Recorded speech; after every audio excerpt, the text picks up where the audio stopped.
Sinigurado din ni Lebron na mapapasakan ng ilong ni Caruso. Salpak ng dalawang Micah, nakabukaka pa. Napahiyaw na nga lang siya. Lakers kontra OKC. Buena mano ni Lebron James ng mama agad sabay rolyo ng balikat. Sinundan niya yan ang tira sa malayo. 2-3 yung pangalawa sa gedli niya dinali. Sa OKC si Chet Holmgren ng tumotore. Yung akala mo na wala na sa kamay ang bola, hindi pa pala. Sinalpak pa nga. Chill lang ang mga tagahanga. Nakakaluwag-luwag ng bahagya ang Oklahoma. Si SGA bumanat ng paborito niya. May kasamang gabalahibo, pasok pa rin ang tira. 31-26 OKC. Sa ikalawang kanto, sumampu na ang Thunder gamit ang tres ni Jared McCain. Si LeBron James nagpatalastas, konting patyal-patyal muna na may kasamang tsatsya. Pero si Jared Vanderbilt tamang gigil. Nakatsyempo sa ilalim, umangat, dinalawang kamay na. Pero mas humapit si Chet Holmgren. Pagbanat sa tres, sumoplak naman. Pagbalik sa kabila, ang bola hindi na binaba. Rekta na, galing sa pasa, sabay baon. Ang masaklap na injury si Vanderbilt, tila inabot ang pangulangot. Bubutata, hindi inabot ang bola pero sa board tumama. Labas na muna at masakit-sakit yan.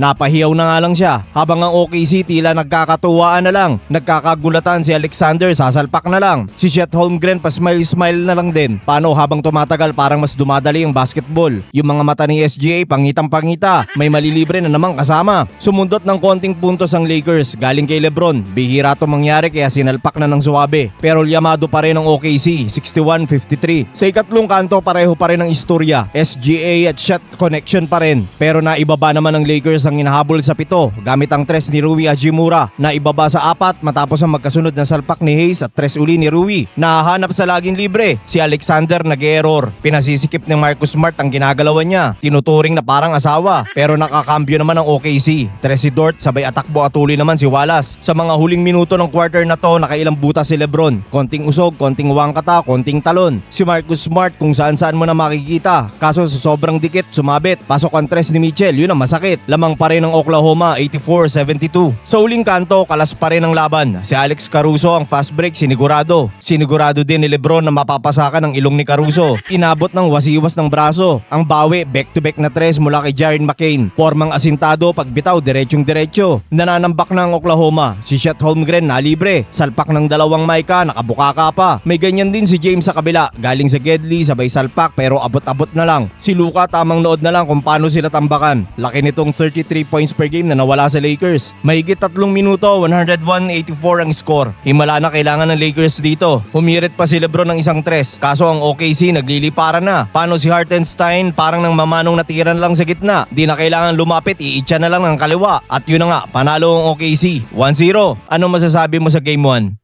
Tonight was very simple.